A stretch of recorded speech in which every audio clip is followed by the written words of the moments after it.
ধর্মীয় বিশ্বাসের দিক থেকে আপনার জীবন কেমন ছিল? আপনি কোন ধর্মে বিশ্বাস করতেন? আপনি খ্রিস্ট ধর্ম এবং বাইবেলে কি এমন সমস্যা দেখেছিলেন যা আপনাকে ইসলামে নিয়ে এসেছিল? আমার একটি চমৎকার আধ্যাত্মিক অভিজ্ঞতা হয়েছিল যা আমাকে একদিন নিয়ে গেল আধ্যাত্মিক পথের সন্ধানে। অতঃপর আমি খ্রিস্ট ধর্ম বেছে নিলাম। আমি কিছু সমস্যা লক্ষ্য করেছিলাম যখন আমি বাইবেল পড়া শুরু করেছিলাম। যিশু খ্রিস্ট ধর্ম প্রচার করেননি, তিনি অবতার প্রচার করেননি, তিনি তৃত্ব প্রচার করেননি, তিনি প্রায়শ্চিত্তের ধারণা প্রচার করেননি। এবং এটি তো কলঙ্কজনক। খ্রিস্টানরা সাধারণত জানেন না তাদের নিজেদের পণ্ডিতরা এই বিষয়ে কি বলছেন। আসসালামু আলাইকুম। দেশ এবং দেশের বাইরে যে যেখান থেকে বসে ভিডিওটি দেখছেন সবাইকে স্বাগত জানাচ্ছি আর একবার। প্রিয় দর্শক, আমরা সরাসরি চলে যাব আজকের ভিডিওর মূল আলোচনায়। সেখানে আজকের ভিডিওর মূল অংশ দেখে আসব। ভিডিওটি খুবই গুরুত্বপূর্ণ হবে, অবশ্যই ধৈর্য সহকারে পুরো ভিডিওটি দেখবেন, তাহলে বিস্তারিত বুঝতে পারবেন। ভিডিও শেষে গুরুত্বপূর্ণ আলোচনা করব। প্রিয় দর্শক, চলুন আমরা সরাসরি ভিডিও স্ক্রিনে চলে যাই এবং সেখানে আজকের ভিডিওর মূল অংশ দেখে আসি। ধর্মীয় বিশ্বাসের দিক থেকে আপনার জীবন কেমন ছিল? আপনি কোন ধর্মে বিশ্বাস করতেন? আপনি খ্রিস্ট ধর্ম এবং বাইবেলে কি এমন সমস্যা দেখেছিলেন যা আপনাকে ইসলামে নিয়ে এসেছিল? আমার একটি চমৎকার আধ্যাত্মিক অভিজ্ঞতা হয়েছিল যা আমাকে একদিন নিয়ে গেল আধ্যাত্মিক পথের সন্ধানে। অতঃপর আমি খ্রিস্ট ধর্ম বেছে নিলাম। আমি কিছু সমস্যা লক্ষ্য করেছিলাম যখন আমি বাইবেল পড়া শুরু করেছিলাম। যিশু খ্রিস্ট ধর্ম প্রচার করেননি, তিনি অবতার প্রচার করেননি, তিনি তৃত্ব প্রচার করেননি, তিনি প্রায়শ্চিত্তের ধারণা প্রচার করেননি।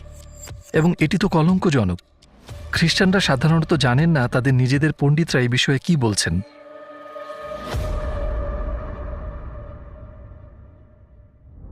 আসসালামু আলাইকুম পল উইলিয়ামস ভাই। আমরা টুয়ার্ডস ইটার্নিটি আপনাকে আমাদের সাথে পেয়ে খুব খুশি হয়েছি। শুরুতেই জানতে চাই, পল উইলিয়ামস কে? সংক্ষেপে আপনার জীবন সম্পর্কে বলবেন আমাদের? বেশ, তো সংক্ষেপেই বলি। আমি জন্মেছি অ্যাসেক্সে, লন্ডনের পূর্ব একটি প্রদেশে। কিছু বছর ধরে আমি কন্টেন্ট তৈরি করছি ব্লগিং থিওলজি নামে, যাতে রয়েছে আব্রাহামিক ধর্মগুলো সম্পর্কে, জুডিজম, ইসলাম এবং খ্রিস্ট ধর্ম, আরও বিদ্যানুচিত শিক্ষামূলক দৃষ্টিকোণ থেকে। আমি একটি খ্রিস্টান পরিবারে বেড়ে উঠেছি। আমি খ্রিস্টান থিওলজি অধ্যয়ন করেছি বিশ্ববিদ্যালয়ে এবং দর্শন বিশ্ববিদ্যালয়ে একজন খ্রিস্টান হিসেবে। কিন্তু শেষ পর্যন্ত আমি ইসলাম গ্রহণ করি, আলহামদুলিল্লাহ, এবং আজকে আমি এখানে।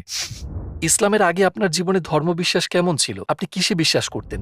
২০ বছর বয়সে আমি একজন পূর্ণজন্ম খ্রিস্টান হয়েছিলাম। প্রাপ্তবয়স্ক হিসেবে আমি কোনো সাধারণ খ্রিস্টান ছিলাম না। আমি আমার বিশ্বাসকে খুব গুরুত্বের সাথে নিতাম এবং একদিন খুব চমৎকার একটি আধ্যাত্মিক অভিজ্ঞতা পেলাম যা আমাকে একটি আধ্যাত্মিক পথ অনুসন্ধানে নিয়ে গেল এবং আমি খ্রিস্টানিটি বেছে নিলাম, কারণ এটি আমার চিরাচরিত ধর্ম ছিল, সাধারণ খ্রিস্টানিটি। তাই আমি খ্রিস্টান হলাম এবং ইভাঞ্জেলিক্যাল নামক একটি গির্জায় যেতাম। আমি সবসময়ই গির্জায় যেতাম এবং বিশ্বাস করতাম যিশুই আল্লাহ। আমি তৃত্ববাদে এবং অবতারে বিশ্বাস করতাম এবং বাইবেল খুব যত্ন সহকারে পড়তাম, এবং এটি বেশ কয়েক বছর ধরেই চলছিল। কিন্তু খ্রিস্টানিটির আগে আপনি একজন নাস্তিক ছিলেন। হ্যাঁ, তাই খ্রিস্টানিটির আগে কিশোর বয়সে আমি একজন নাস্তিক ছিলাম, এবং তারপর আমি ২০ বছর বয়সে মনে পড়ে এক সকালে, রবিবার দিন সকালে আমি সাইকেল চালিয়ে বাসায় ফিরছিলাম লন্ডনের একটি পার্টি থেকে, সারা রাত পার্টি করে, এবং আসার পথে ইসলিংটনে একটি সুন্দর গির্জা দেখলাম। এখান থেকে খুব একটা দূরে নয়, এবং আমি ভাবলাম একটু ভেতরে যাব, কারণ আমি বেশ কৌতূহলী ছিলাম। এবং আমি ভেতরে ঢুকলাম, পিছনে বসলাম, এবং হঠাৎ করেই আমি এক আধ্যাত্মিক শক্তি অনুভব করলাম। মনে হচ্ছিল যেন মোহাব্বত আমাকে টানছে, আমাকে খুব কাছে টানছিল, এবং যা আমি চাই না, ইচ্ছে হচ্ছিল যেন বলি, না শুক্রিয়া, যদি আমি আর কিছুক্ষণ থাকি তো কেঁদেই ফেলতাম। এটা এতটাই শক্তিশালী ছিল। তাই দ্রুত আমি ওখান থেকে চলে গেলাম। এটা যিশুকে নিয়ে নয়, বরং অন্যরকম এক সুখানুভূতি ছিল যা সত্যি অসাধারণ ছিল। তো আমি পরের সপ্তাহে আবার গেলাম, অসাধারণ সেই মোহাব্বতের টানে। কিন্তু এবার কিছুই হয়নি। তবে আমি বুঝতে পারলাম এটা অলৌকিক এক অনুভূতি ছিল যা আমাকে নিয়ে যাচ্ছে অলৌকিক এক বিশ্বাস এবং আধ্যাত্মিক জীবনে। যেহেতু আমি বংশগতভাবেই খ্রিস্টান, তো আমি গির্জায় যাওয়ার সিদ্ধান্ত নিলাম। আমি ইসলাম সম্পর্কে কিছুই জানতাম না তখন। অতঃপর আমি খ্রিস্টান ধর্ম গ্রহণ করলাম। যখন আমি বাইবেল পড়া শুরু করলাম, আমি কিছু সমস্যা লক্ষ্য করেছিলাম। এছাড়া তাতে আর তেমন গুরুত্বপূর্ণ কিছু ছিল না। কিন্তু শেষ পর্যন্ত আমি ইসলামকে আবিষ্কার করি। আল্লাহ তাআলা আমাকে ইসলামের পথ দেখান। খ্রিস্টান হিসেবে আমার যে সমস্যাগুলি ছিল তার সমাধান ইসলামেই পেয়েছি। তাই আমি ধর্ম পরিবর্তন করি। খ্রিস্টান ধর্ম ও বাইবেলে আপনি কোন ধরনের সমস্যা পেয়েছিলেন যা আপনাকে ইসলামের দিকে নিয়ে গেল? আমি এখন যা বলবো তা পণ্ডিতগণ বলেছেন, ইতিহাসবিদ আবিষ্কার করেছেন।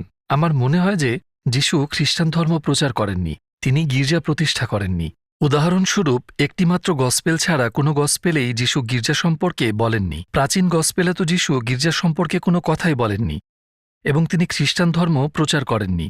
তিনি প্রচার করতেন আল্লাহ, তাওহিদ, অর্থাৎ আল্লাহর একত্ববাদ সম্পর্কে। তিনি মিথ্যাচারের বিরুদ্ধে নিয়ত, সততা, প্রতিবেশীর প্রতি সম্প্রতি এবং আল্লাহর প্রেম প্রচার করতেন। তাই এটি ছিল এক প্রকার পুনর্বিকরণ আন্দোলন। ইহুদি ধর্মের মধ্যে এই আধ্যাত্মিক পুনর্বিকরণ আন্দোলন। তাই যদি আপনি যিশুর ধর্ম বলতে চান তবে আমরা তাকে ইহুদি ধর্ম বলবো, বা ইসরায়েলিদের বিশ্বাস। বেশিরভাগ ইতিহাসবিদদের মতে তিনি অবতারের প্রচার করেননি, তিনি তৃত্ববাদের প্রচার করেননি, তিনি প্রায়শ্চিত্তের ধারণা প্রচার করেননি। খ্রিস্টান ধর্মের সমস্যা হল যিশুতে আল্লাহর মানবরূপে আবির্ভাবের ধারণাটি। এটি একটি নতুন ধারণা, যিশুর সময়কালে এটি ছিল না।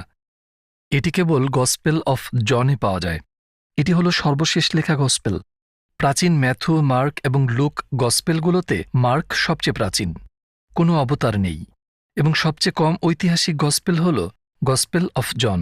গসপেলের কেবল একটি স্থানে যিশু ঘুরিয়ে ফিরিয়ে বলেন, আমি পৃথিবীর আলো, বা আব্রাহামের আগে আমি ছিলাম, বা আমি পুনরুত্থান ও জীবন, বা আমি পৃথিবীর আলো। এইসব আমি বিবৃতিগুলি কেবল একটিমাত্র গসপেলেই পাওয়া যায়, সর্বশেষ জন গসপেলে। আপনি যদি প্রাচীন গসপেলগুলি দেখেন, যিশু কখনোই এভাবে কথা বলেন না। তিনি আল্লাহর কথা বলেন, তিনি তাওবার কথা বলেন। যিশু আল্লাহ নন, অন্য কেউ। তিনি বার্তা নন, আল্লাহই বার্তা।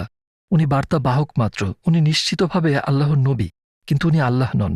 জন বাইবেলে এটা একটু বেশি কঠিন এবং জটিল হয়ে ওঠে। সেখানে যিশু একটি অলৌকিক চরিত্র হিসেবে ফুটে ওঠে। গসপেলের শুরু হয় এভাবে, শুরুতে একটা ওহী ছিল, ওহী আল্লাহর ছিল এবং ওহী আল্লাহ, এবং ওহী দেহ ধারণ করে আমাদের মধ্যে বসবাস করেন, ইত্যাদি ইত্যাদি। এখন এগুলো ছিল অনেক পরের লেখা, এবং যিশু আসলেই যদি এমন আশ্চর্যজনক কথাবার্তা প্রচার করে থাকেন যেমনটা জনে দাবি করা হয়েছে, তবে তা অন্য কেউ কেন রিপোর্ট করেনি? তো আমাদের প্রাচীন গসপেলগুলোতে, উদাহরণস্বরূপ গসপেল অব লুক, সম্পূর্ণ লুক গসপেলে যিশু কখনোই সেভাবে কথা বলেননি। তিনি নিজেকে কখনোই এত বড় করে বলেননি। তিনি আল্লাহর কথা বলেছেন। তিনি কখনোই নিজেকে আল্লাহ দাবি করেননি। তিনি শুধু একজন পয়গম্বর, এবং কখনোই বলেননি যে আমি পথ, সত্য এবং জীবন। তাই দুঃখজনক বিষয় হল, অন্য গসপেলের চেয়ে জন গসপেলটি খ্রিস্টানদের দ্বারা প্রচারের জন্য বেশি ব্যবহৃত হয়। উদাহরণস্বরূপ আমেরিকান ধর্মপ্রচারক, যাকে আমি কয়েক বছর আগে লন্ডনে দেখেছিলাম, উনি বলতেন যিশু বলেছেন আমি পৃথিবীর আলো, এবং তার পণ্ডিতরা বলবে না, তিনি সম্ভবত তা বলেননি। সেটি ঐতিহাসিক নয়, এবং এটি একটি কলঙ্কজনক ব্যাপার। খ্রিস্টানরা মূলত জানেনই না যে তাদের নিজেদের পণ্ডিতরা এ সম্পর্কে কি বলছেন। এটি চিন্তার বিষয়, কারণ তারা যদি মিথ্যা গল্পগুলি বিশ্বাস করে, তাহলে এখন আপনি তাদের কিভাবে বিশ্বাস করাবেন যে গসপেলেই রয়েছে মিথ্যা গল্প? তাই এটি আপনার ঈমানকে নাড়া দিতে পারে। এবং যদি যিশু তৃত্বের প্রচার না করেন, যদি তিনি মনে করেন না যে তিনি আল্লাহর অবতার পুত্র, তাহলে একজন খ্রিস্টান হিসেবে আমি এটিকে হুমকি মনে করব। কিন্তু সেটাও সমস্যা ছিল না। সমস্যা ছিল প্রমাণ হিসেবে প্রাচীন ঐতিহাসিক যিশু কিংবা গসপেলগুলোর বিশ্বাসযোগ্যতা। এসবের উপর ভিত্তি করেই আমার ধারণাগুলি, সন্দেহের ভিত্তিতে নয়। কিন্তু প্রমাণটা কি? এবং সেসবের বিশ্বাসযোগ্যতার জন্য বেশিরভাগ প্রমাণই সেখানে নেই, আর সেটাই সমস্যা ছিল। খ্রিস্ট ধর্মে এইসব অসঙ্গতি যখন খুঁজে পেয়েছিলেন, আমি জানতে চাই ইসলাম সম্পর্কে আপনার চিন্তা কি ছিল? আপনার কি কোনো অন্ধবিশ্বাস ছিল? ভালো কথা। আমি একজন খ্রিস্টান হিসেবে আমি প্রচণ্ড ইসলাম বিদ্বেষী ছিলাম। 9/11-এর পর মুসলমানদের প্রতি আরও ভয় জন্মালো, এবং আমি সিদ্ধান্ত নিলাম যে আমি নিজে ইসলাম সম্পর্কে সত্য জানার চেষ্টা করব। প্রকৃতপক্ষে মুসলমানদের সাথে কথা বলি। আমি কোনো মুসলমানকে চিনতাম না, তাই আমি আমার স্থানীয় মসজিদে গিয়েছিলাম, রিজেন্টস পার্ক মসজিদে, এবং সেখানে মুসলমানদের সাথে কথা বলি। ইংরেজিতে আমি কুরআন পড়েছি, এবং আমি প্রকৃত ইসলাম আবিষ্কার করি। এবং আমাকে হঠাৎ অবাক করে দেয় সেটি, কারণ এটি আল্লাহর সম্পর্কে বোঝার সত্যিকারের পথ উন্মোচন করে, যা আমার খ্রিস্টান ধর্মে ছিল না। আমি জানতাম না যে অন্য বিকল্প ছিল। আমি জানতাম না যে ইসলামেও যিশু এবং তার মাকে উচ্চ মর্যাদায় রাখা হয়েছে। কোরআনের একটি সম্পূর্ণ অধ্যায়ই মারিয়ামের নামে, যা ইংরেজিতে ম্যারি। তো এই ধরুন, এটাই ছিল আমার উত্তর। ইসলামে আপনি আর কি উত্তর পেয়েছেন যা আপনি খ্রিস্ট ধর্মে খুঁজে পাননি? আর একটু বিস্তারিত বলবেন আমাদেরকে? কিছু গভীর প্রশ্নের উত্তর যা এখনও খ্রিস্টান ধর্মতত্ত্ববিদদের এবং উচ্চ পর্যায়ের বিশপদের বিভ্রান্ত করে। উদাহরণস্বরূপ, পৃথিবীতে দুঃখ কষ্টের সমস্যা, মন্দের সমস্যা। খ্রিস্টানরা মূলত এই ধারণা রাখে যে ঈশ্বর খুবই প্রেমময়। আপনি ভাবলেন, তাহলে মানুষ ক্যান্সারে মারা যাচ্ছে কেন? ভূমিকম্প সম্পর্কে কি বলবেন? এ বিষয়ে আমি আসলে ক্যান্টারবেরির আচার্য বিশপ জাস্টিন ওয়েলবির কথা শুনেছি, এবং তার কাছে কোনো উত্তর নেই। এটি হতাশাজনক। আমি মনে করি যদি কোরআন থেকে এর উত্তর তারা নেয়, তবে আমি একটু মাইন্ড করব না। মানে শুধু ইসলামে এই প্রশ্নগুলির উত্তর আছে, প্রকৃত উত্তর যা আমাদের জীবনের সাথে, পৃথিবী এবং আল্লাহর চরিত্রের সাথে সম্পর্কিত। এবং জীবন হলো একটি পরীক্ষা এবং পরীক্ষণ, এবং পরকালের পুরস্কার, সকল কিছুর সমাধান। কিন্তু খ্রিস্টানরা এইসব উপাদান ব্যবহার করে না। তবে আমি মাইন্ড করতাম না তারা যদি এটা ধার নিত, বুঝলেন? কিন্তু ইসলামে অন্যান্য সমস্যাগুলোর উত্তরও রয়েছে, যেমন যিশু কে। পশ্চিমা পণ্ডিতদের মতে যিশু কে ছিলেন? তিনি ভেবেছিলেন তিনি একজন নবী। ঠিক আছে, এটি কোরআনে শিক্ষা দেয়। আর কি? তিনি ভেবেছিলেন তিনি মসিহ। কোরআন এটি শিক্ষা দেয়। তিনি ভাবেননি তিনি ঈশ্বর। কোরআন এটিও শিক্ষা দেয়। তিনি তৃত্ববাদ শিক্ষা দেননি, তিনি অবতার শিক্ষা দেননি, তিনি এসব শিক্ষা দেননি, তিনি গির্জা প্রতিষ্ঠা করেননি। মূলত ইতিহাসবিদদের মতামত অনুযায়ী এবং মুসলমানরা বিশ্বাস করেন না যে তিনি ক্যাথলিক গির্জা প্রতিষ্ঠা করেছিলেন। তো কোরআন যিশু সম্পর্কে যা বলছে এবং পশ্চিমা পণ্ডিতদের নতুন গবেষণা যা বলছে যিশু সম্পর্কে, তার মধ্যে অবিশ্বাস্য মিল রয়েছে। এবং আমি মনে করি এটাও কোরআনের একটা মিরাকেল, যা নিয়ে খুব একটা আলোচনা হয় না। অবশ্যই কোরআনের অনেক মিরাকেল নিয়ে আলোচনা হয়, সেগুলো তো আছেই, আমার জন্য এটিও একটি। খ্রিস্ট ধর্মের মূল বিশ্বাসকে খণ্ডন করার জন্য আপনি আর কোনো প্রমাণ দিতে পারেন? প্রথমে প্রায়শ্চিত্তের বিষয়টি মোকাবেলা করা যাক, এবং আমি খ্রিস্টানদের থেকে জানা একটি সংস্করণ উপস্থাপন করছি। অনেক খ্রিস্টান আপনাকে বলবে যিশু ছিলেন আল্লাহ, ঠিক আছে, এবং তিনি আপনার পাপের জন্য মারা গেছেন। আমি ভাবি ভালো কথা। তো আপনি বলছেন আল্লাহ আমার পাপের জন্য মারা গেছেন, কিন্তু আমার তাতে প্রবলেম আছে। বাইবেল অনুসারে বলা হয় ঈশ্বর অমর, এবং তবুও আপনি বিশ্বাস করেন যে যিশু আমার পাপের জন্য মারা গেছেন। তারা বলে আচ্ছা আচ্ছা আচ্ছা, ওকে, ঠিক আছে, আল্লাহ মারা যাননি, কিন্তু তার মানব সত্তাটি মারা গেছে। মানব যিশু আপনার পাপের জন্য মারা গেছেন। এটাও মজার বিষয়। তাহলে আপনি আমাকে বলছেন যে আপনি মানব বলিদানে বিশ্বাস করেন, এবং তাদের মতে সেটাই হচ্ছে আল্লাহর সাথে পুনর্মিলনের পথ, এটিই প্রায়শ্চিত্ত। না, এটা আসলে মানব বলিদান নয়, কিন্তু এটাই, কারণ যিশু ছিলেন একজন মানুষ, তিনি ছিলেন আপনার পাপের জন্য বলি। সেটা আপনি এইমাত্র বলেছেন। যিশু মানব বলিদানের প্রচার করেননি, তিনি একজন দয়ালু এবং প্রেমময় আল্লাহর প্রচার করেছেন। তাই এটাই একটা সমস্যা। অপর একটি সমস্যা হলো তৃত্বের সমস্যা। এখানে দুটি সমস্যা আছে। প্রথমত, যিশু কখনো এটা শেখাননি, তার শিষ্যরা এটি বিশ্বাস করেননি, এটা আমার জন্য বড় একটা সমস্যা। দ্বিতীয়ত, তারা বলে যে আল্লাহ এক, কিন্তু পিতা আল্লাহ, পুত্র আল্লাহ এবং পবিত্র আত্মাও আল্লাহ, কিন্তু এখানে আছে তিনটি, কিন্তু তারা এক। এবং আমি বলছি অপেক্ষা করো, অপেক্ষা করো, পেছনে যাও। তাহলে পিতা কিভাবে পূর্ণ আল্লাহ হতে পারে, পুত্র পূর্ণ আল্লাহ এবং পবিত্র আত্মা পূর্ণ আল্লাহ হতে পারে, কিন্তু তবুও এক আল্লাহ থাকবে কিভাবে? আপনি সবেমাত্র বলেছেন যে তিনটি আল্লাহ আছে। ধীরে ধীরে তৃত্ব ধারণার বিকাশ হয়েছিল কয়েক শতাব্দী ধরে। তাই প্রথমে ধারণা ছিল যে আল্লাহ আছে, আল্লাহ পিতা, এবং তারপর সমস্যা ছিল আল্লাহর সাথে যিশুর সম্পর্ক কি। এবং বিশেষ করে দ্বিতীয় শতাব্দীতে ধারণা করা হয়েছিল যে যিশু এবং আল্লাহ কোনো না কোনোভাবে সম্পর্কে ছিলেন। আল্লাহ আল্লাহই ছিলেন, কিন্তু কোনো না কোনোভাবে যিশুও আল্লাহই ছিলেন। কিন্তু এটা আসলে তৃতীয় শতাব্দীতে হয়েছিল, তুরস্কের নিকাইয়া কাউন্সিলে। শুধুমাত্র নিকাইয়া কাউন্সিলে আনুষ্ঠানিকভাবে সম্রাট কনস্টান্টাইনের অধীনে বিশপরা সিদ্ধান্ত নিয়েছিলেন যে পুত্র এবং পিতা সমান ছিলেন। তাদের একই পদার্থ ছিল, অথবা গ্রিকে হোমোউসিয়ন। হোমো মানে একই এবং উসিয়া মানে পদার্থ। তাই পুত্র এবং পিতা একই পদার্থ ছিলেন, অর্থাৎ এভাবেই যিশু ছিলেন আল্লাহ। মানুষ প্রায়ই বলে নিকাইয়া তৃত্ব সম্পর্কে ছিল, তা ছিল না। নিকাইয়া কাউন্সিল তৃত্ব উল্লেখ করেনি, তারপরে চ্যালকিডন কাউন্সিলে এবং কনস্টান্টিনোপল কাউন্সিলে এসেছিল। নিকাইয়াতে তারা কথা বলেছিল পুত্র এবং পিতার সম্পর্ক নিয়ে, এবং বাইবেলে ছিল একমাত্র তৃত্ব সম্পর্কিত আয়াত। কারণ ছিল একটাই, এটি ভুল ছিল। এটি পরে যোগ করা হয়েছিল, এবং আমরা জানি এটি হলো 1 জন 5 থেকে 7। যদি আপনি আপনার আধুনিক বাইবেলগুলিতে দেখেন, অধিকাংশ আধুনিক বাইবেলে এখন এটি বাদ দেয়া হয়েছে, কিন্তু এটি বলে 3টি আছে যারা সাক্ষী দেয় স্বর্গে, পিতা, বাক্য এবং আত্মা, অর্থাৎ পিতা, পুত্র এবং পবিত্র আত্মা। কিন্তু এটি একটি তৈরি আয়াত, যা সবাই এখন একমত, শুধুমাত্র মৌলবাদীরা বাদে, যা বাইবেলে যোগ করা হয়েছিল। আপনি যদি তৃত্ববাদের এই আয়াতটি সরিয়ে নেন, যা সব পণ্ডিতরাই করে, তাহলে বাইবেলে তৃত্ববাদ সম্পর্কে কিছুই নেই। আপনি বলেছেন যে গসপেল লেখকরা হলেন ম্যাথু, মার্ক, লুক এবং জন। তারা কারা? এই লোকদের সম্পর্কে কোনো ঐতিহাসিক রেকর্ড আছে কি, নাকি তারা অজ্ঞাতনামা? আপনি ঠিক বলেছেন, যেমন 4টি গসপেল অজ্ঞাতনামা। উদাহরণস্বরূপ মেথু গসপেলের কথাই ধরুন, নতুন নিয়মের প্রধান উদাহরণ, নতুন নিয়মের প্রথম বই। এটি কখনোই বলে না যে এটি কার, কে লিখেছে। আমি যে খ্রিস্টানদের সাথে কথা বলি, তারা আমার সাথে একমত নন এই ব্যাপারে। তাই আমি বলি ঠিক আছে, আমি অপেক্ষা করব। আমাকে গসপেলের যে কোনো অংশে দেখান যেখানে লেখকের নাম বলা আছে। হ্যাঁ হ্যাঁ হ্যাঁ, আছে আছে, জন গসপেলে বলা আছে। ঠিক আছে, আমি অপেক্ষা করব। এখানে আপনার বাইবেল দেখান কোথায় বলা আছে। তো আমি অপেক্ষা করি। আমি সাধারণত তাদের 2 মিনিট দিই, কারণ আমার জীবনে করার অনেক কিছু আছে, বুঝলেন। এবং আমি সবসময় জানি, কারণ এটা দাবার একটি খেলা। তারা ফিরে এসে বলবে, এবং তারা বিষয় পরিবর্তন করে। তারা শুধু বিষয় পরিবর্তন করে কারণ জনের কোথাও লেখকের নামকরণ করা নেই যে এটি লিখেছেন, এটি সেখানে নেই। কিন্তু তারা বিশ্বাস করে যে এটি আছে, কারণ তাদেরকে এমনটাই বলা হয়েছে। এমন ভিত্তিহীন ধর্মগ্রন্থ ও বিশ্বাস ব্যবস্থা থাকা সত্ত্বেও কেন এত মানুষ এখনও খ্রিস্ট ধর্ম অনুসরণ করে চলেছেন? বেশ, তো এটা সহজ, কারণ তারা জানে না যে এটি একটি প্রবলেম। অনেক খ্রিস্টান শিক্ষিত মানুষ, হয়তো তারা রসায়ন, হিসাবরক্ষণ, মিডিয়া স্টাডিজ ইত্যাদিতে ডিগ্রি নিয়েছেন, বুঝলেন। তারা মোটেও বোকা নয়, মোটেও নয়। কিন্তু গির্জাগুলি যেভাবে তাদেরকে বিশ্বাস শেখায়, তারা তাদের নিজেদের শাস্ত্রের উন্নত বোঝাপড়া শেখায় না তাদেরকে। এখন যে পাদ্রী ও প্রচারকরা তাদের শেখান বা তাদের উপর প্রচার করেন, তারা বিশ্ববিদ্যালয়ে প্রশিক্ষিত। তারা জানেন, যেমন জন গসপেল 4টি গসপেলের মধ্যে সবচেয়ে কম ঐতিহাসিক। তারা জানে, কারণ তাদের এটা শেখানো হয়েছে। তাহলে সাধারণ মানুষ কেন জানে না? এবং অনেক কারণ দেওয়া হয়েছে।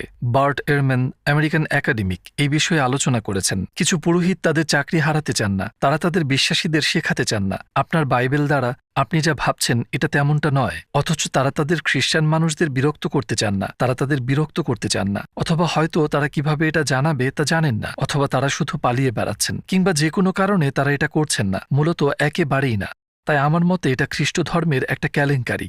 অথবা হয়তো তারা জানে এবং তারা এই ধরনের, যেমন আমি দীর্ঘ সময় একজন খ্রিস্টান হিসেবে ছিলাম, এই ধরনের আপনি বিশ্বাস করেন কিন্তু আপনার বড্ড সন্দেহ আছে এবং আপনি শুধু চলতে থাকেন, যাই হোক, কারণ আর কি করার আছে? যদি খ্রিস্ট ধর্ম সত্য না হয় তাহলে কেন কিছু খ্রিস্টান শান্তি পায় যখন তারা তাদের বিশ্বাস নিয়ে আরো গভীরে যায়? খ্রিস্ট ধর্ম প্রধানত সত্য। আমি কি বোঝাতে পারছি, কি বোঝাতে চাচ্ছি? আমি বোঝাতে চাচ্ছি খ্রিস্টানরা এক আল্লাহতে বিশ্বাস করে। আমি জানি আমরা তৃত্ব সম্পর্কে কথা বলছি, কিন্তু তারা ভাবে তারা এক আল্লাহতে বিশ্বাস করে। তারা বিশ্বাস করে ফেরেশতা ও বিচার দিনে, আল্লাহ আকাশ ও পৃথিবীর সৃষ্টিকর্তা, আল্লাহ মুসা এবং সমস্ত নবীদের পাঠিয়েছেন, ইত্যাদি ইত্যাদি। এটা হলো যেন একটি হিমবাহ, বুঝলেন? জলরেখার নিচে একটি বিশাল বিষয় আছে যা তারা বিশ্বাস করে, যা আমরা মুসলমানরাও বিশ্বাস করি। এটা শুধুমাত্র উপরের অংশ। আমি বোঝাচ্ছি এটা ছোট অংশ নয়, এটা গুরুত্বপূর্ণ অংশ। তৃত্ব, অবতার এবং প্রায়শ্চিত্ত সম্পর্কে যা আমরা একমত নই। তাই খ্রিস্ট ধর্ম মূলত সম্পূর্ণ মিথ্যা নয়, তো এটা তার চেয়েও বেশি জটিল। আমি মনে করি অনেক খ্রিস্টান যখন আল্লাহর কাছে প্রার্থনা করে তারা কেবল পিতার কাছেই প্রার্থনা করে। অনেক খ্রিস্টানকে বলতে শুনেছি তারা যিশু সম্পর্কে নিশ্চিত নয়। তারা আনুষ্ঠানিকভাবে বিশ্বাস করতে পারে যে তিনি আল্লাহ, কিন্তু ব্যবহারিকভাবে তারা পিতার কাছেই প্রার্থনা করে। তাই তারা কার্যত ইউনিটারিয়ান, যার মানে তারা যিশুর পরিবর্তে ঈশ্বরের একত্বে বিশ্বাস করে। তারা প্রায়ই এমন আচরণ করে যেন তারা অনুশীলনে ইসলামের সাথে বেশি মিলে যায়। আমি মনে করি তাই তাদের অনেকেই শান্তি পায়, কারণ সত্যিই শান্তি আছে। আমি মানি, যেমন আমি করি, আল্লাহ দয়ালু এবং সত্যিই তিনি মানুষকে পথ দেখাতে চান অন্যান্য ধর্মের থেকে সত্যের দিকে। এমনকি সেই বিশ্বাসের মধ্যেও, যেমন শিরক, বহু দেবতাবাদ থেকে দূরে, আমি এটা বিশ্বাস করি, কারণ আমি মনে করি আল্লাহ মানুষের বিষয়ে ভাবেন। কোরআনে আমরা জানি যে যিশু আলাইহিসসালাম শেষ নবী সাল্লাল্লাহু আলাইহি ওয়াসাল্লামের আগমনের সুসংবাদ দিয়েছিলেন। বাইবেল পড়ার সময় আপনি কি কখনো এরকম কোনো তথ্য দেখেছেন? হ্যাঁ, প্রাচীন গসপেলগুলোতে পাই।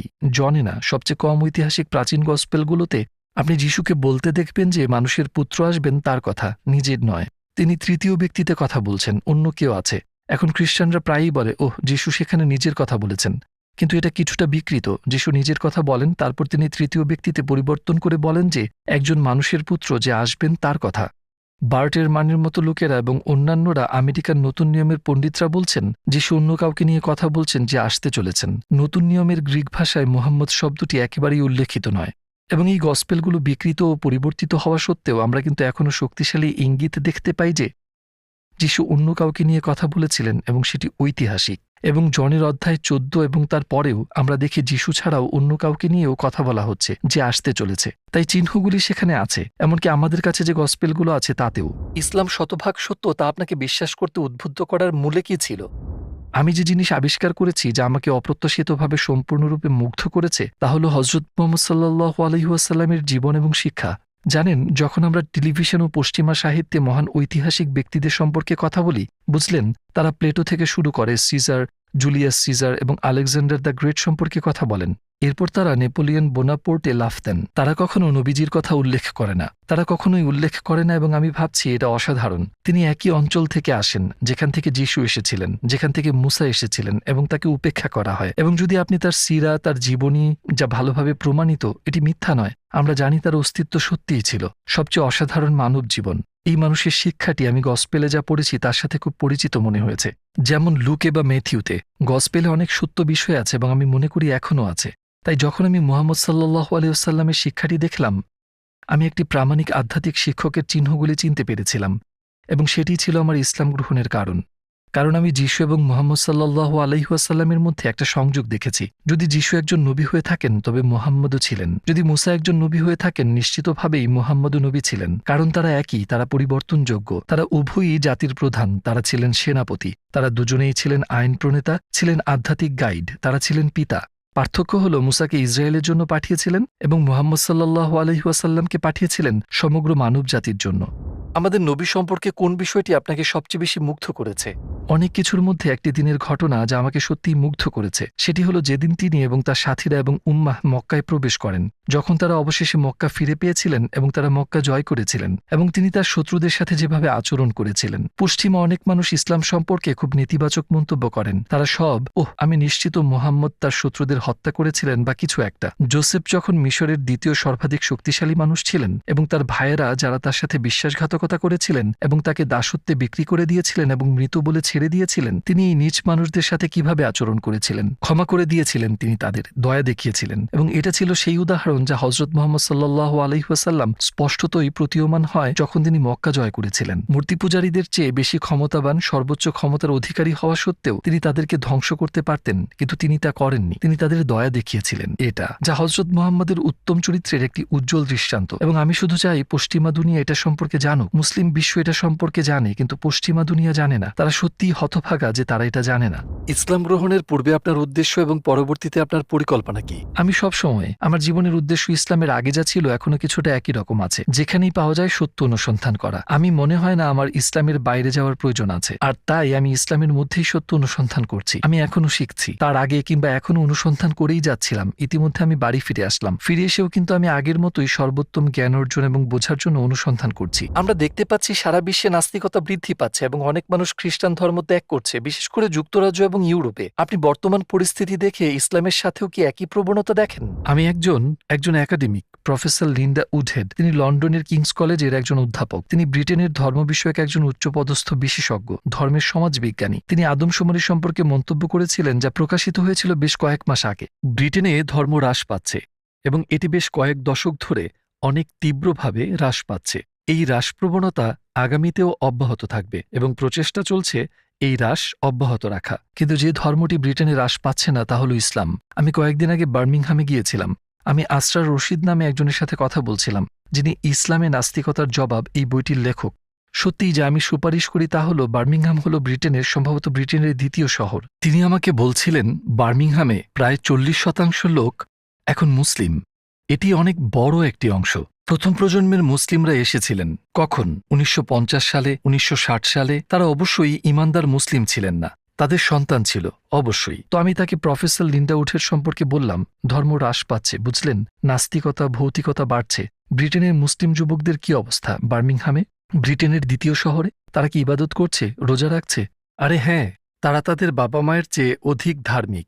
তাই আমরা ইংল্যান্ডে দেখতে পাচ্ছি মুসলিমদের ক্ষেত্রে শুধুমাত্র যুবকরা তাদের বিশ্বাসে অটল নয়, বরং তারা 5 ওয়াক্ত নামাজ আদায় করছে এবং তাদের ধার্মিকতা বৃদ্ধি পাচ্ছে তাদের নিজেদের বাবা মায়ের চেয়ে বেশি। এটি সত্যিই অবিশ্বাস্য এখন। এবং কেউ আমাকে বলেছিলেন যিনি জার্মানি সম্পর্কে জানেন, কারণ আমি ভাবছিলাম ওয়াও, ইংল্যান্ড অসাধারণ না? ওহ না, জার্মানিতেও এরকম, অন্যান্য স্থানেও এমনটি হচ্ছে। ইউরোপে মুসলিমরা তাদের বিশ্বাস হারাচ্ছে না, বরং তরুণরা তা ধরে রাখছে এবং এটি ভবিষ্যতের জন্য ভালো। যারা এই ভিডিও দেখছেন এবং ইসলাম গ্রহণ করার বিষয়ে ভাবছেন কিন্তু দ্বিধা করছেন, তাদেরকে উৎসাহিত করতে কিছু বলতে চান? আমার পরিচিত একজন, যিনি ইংল্যান্ড চার্চের একজন যাজক ছিলেন, মানে তিনি কিছু সময়ের জন্য লন্ডনে একটি চার্চে যাজক ছিলেন, এবং তিনি যখন ইসলাম গ্রহণ করেছিলেন তিনি এমন একটি স্তর গভীরতা আবিষ্কার করেছিলেন বন্ধুত্ব এবং ভ্রাতৃত্বের, যা তিনি কখনো খ্রিস্টান হিসেবে অনুভব করেননি। এবং আমিও সেটি আবিষ্কার করেছিলাম। খ্রিস্টান চার্চগুলিতে আপনি কিছুটা বন্ধুত্বপূর্ণ হতে পারেন বটে, কিন্তু মুসলিমদের মধ্যে ভ্রাতৃত্বের গভীরতা একেবারে অসাধারণ কিছু। বুঝলেন, আপনি নিজে একা থাকবেন না যদি আপনি ইসলাম গ্রহণ করেন, তবে আপনি পাবেন মূলত একটি বিশ্বব্যাপী পরিবার। তাছাড়াও আপনি জানেন ইসলাম কি অফার করে? আমাদের সাথে আল্লাহর সংযোগ ও সম্পর্কের সুযোগ সৃষ্টি করেছে, এবং এটাই যে আমাদের পৃথিবীতে থাকার একটি উদ্দেশ্য আছে। আমরা শুধুমাত্র ভৌতিক সামগ্রী অর্জন করার জন্য এখানে নেই। ব্রিটেনে এবং আমেরিকায় আমরা খুব ভৌতিকবাদী, যা সত্যিকারের গুরুত্বপূর্ণ তার দিকে আমরা ফোকাস করি না। একজন লোক আছেন, তিনি মূলত উদ্যোক্তাদের, ব্যবসায়ীদের প্রশিক্ষক। তিনি মুসলিম নন। তার একটি লিঙ্কড ইন পোস্ট আছে যা তিনি গতকাল প্রকাশ করেছেন। তিনি বলেন যে নিজেকে স্বাস্থ্যবান করা আধুনিক জীবনের বিরুদ্ধে একটি লড়াই, এবং তিনি যা বোঝাতে চান তার মতে পশ্চিমা বিশ্বের আধুনিক জীবন অবদান রেখেছে স্থূলতা এবং মানসিক অসুস্থতায় আশ্চর্যজনক হারে। আমরা যেভাবে এখন বাস করছি প্রধানত পশ্চিমে, এসব কিন্তু ছড়িয়ে দেয়া হচ্ছে, আসলে আমাদের কাছে নিয়ে আসছে মারাত্মক রোগ যেমন স্থূলতা। আমি গত বছর বাহরাইনে ছিলাম। এটি সেই দেশের মৃত্যুর প্রধান কারণ, স্থূলতা। তারা এখন এই ভোগবাদী সংস্কৃতি উপভোগ করছে যা আমেরিকা এবং ব্রিটেন থেকে আসে। এবং মানসিক অসুস্থতাও। এখন এর সাথে ইসলামের কি সম্পর্ক? রোজা খুব গুরুত্বপূর্ণ। একমাত্র এটাই শারীরিক স্তর তথা আপনার শরীরকে পুনর্জীবিত করতে সাহায্য করে। এটি রোগের সাথে মোকাবেলা করে আপনাকে ভালো করে তোলে। এটি আপনাকে আরো ফিট এবং স্বাস্থ্যবান করে তোলে। এটি আপনার মানসিক স্বাস্থ্যে প্রভাব ফেলে। তাই রোজা নবীর সুন্নাতের অংশ। আপনি জানেন সোমবার এবং বৃহস্পতিবার তিনি রোজা করতেন। এটি সত্যিই স্বাস্থ্যকর। মুসলিমরা এই কাজ যুগ যুগ ধরে করে আসছে। মানসিক অসুস্থতার ধারণা, আমরা দুনিয়ার অতিমাত্রায় আসক্ত, আমরা টিকটকে অতিমাত্রায় আসক্ত, ভৌতিক পণ্যের প্রতি অতিমাত্রায় আসক্ত।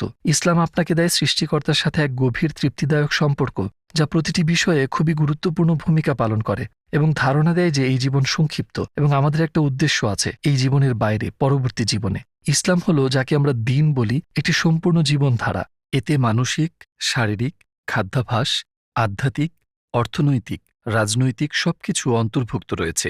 এটি ধর্মকে ব্যক্তিগত ক্ষেত্র থেকে পৃথক করে না। এটি মানবতার প্রয়োজনের সর্বোচ্চ উত্তর। আচ্ছা যাক, আমরা এখন সেই পথে বিস্তারিত আলোচনায় যাচ্ছি না। ইসলাম সম্পর্কে জানতে চাওয়া কাউকে আপনি কিভাবে গবেষণা করার পরামর্শ দেবেন? গুগলে ইসলাম কি লেখা যথেষ্ট কি? আমি গুগল ব্যবহার করার পরামর্শ দিই না, কারণ তাতে আপনি কিছু ভালো ফলাফল পেতে পারেন, কিন্তু আপনি অনেক খারাপ ফলাফলও পাবেন। এবং আপনি কিভাবে জানবেন কোনটি ভালো ফলাফল আর কোনটি খারাপ ফলাফল? যদি আপনি বিষয়টা সম্পর্কে অজ্ঞ থাকেন, এই নির্দিষ্ট বইটি, অনেক বই আছে, আমি পরামর্শ দিতে পারি, তবে এটি বেস্ট। জনাথন ব্রাউনের লেখা মিসকোটিং মুহাম্মদ, নবীর জীবনের সংগ্রাম এবং ভালোমন্দের ব্যাখ্যা, এবং এটি ইসলাম, কোরআন এবং সমগ্র বিষয়ের একটি চমৎকার পরিচিতি। কোরআন কি খাঁটি? নবী সাল্লাল্লাহু আলাইহি ওয়াসাল্লামের জীবন ও ইতিহাস, হাদিস, কোরআন কিভাবে ব্যাখ্যা করা হয়, বলা যায় 4টি স্কুল একসাথে আছে এখানে। পরিশেষে আপনি কি বলতে চান একজন খ্রিস্টানকে যিনি এখন আপনাকে দেখছেন? যিশু সম্পর্কে বলতে চাই, যদি আপনি গসপেল দেখেন, তিনি নিজেকে আল্লাহ বলেননি। তিনি গসপেলে আল্লাহর প্রচার করেছেন।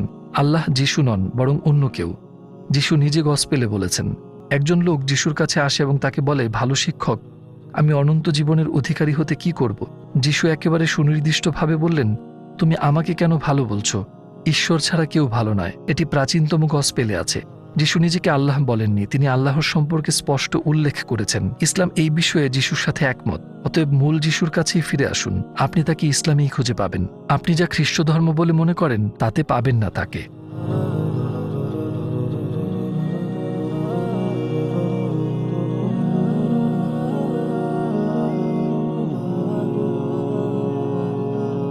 আশা করি পুরো ভিডিওটি দেখেছেন এবং বুঝতে পেরেছেন যে একজন খ্রিস্টান ধর্ম থেকে মুসলিম হয়েছে এবং তার মুখে শুনতে পেলেন যে তিনি কিভাবে মুসলিম হয়েছেন এবং তিনি কতটা খ্রিস্টান ধর্ম পালন করেছে, খ্রিস্টানের উপর কত, খ্রিস্টান বইয়ের উপর, তাদের যে ধর্মীয় গ্রন্থ রয়েছে, গ্রন্থের উপর পণ্ডিত্য অর্জন করেছে।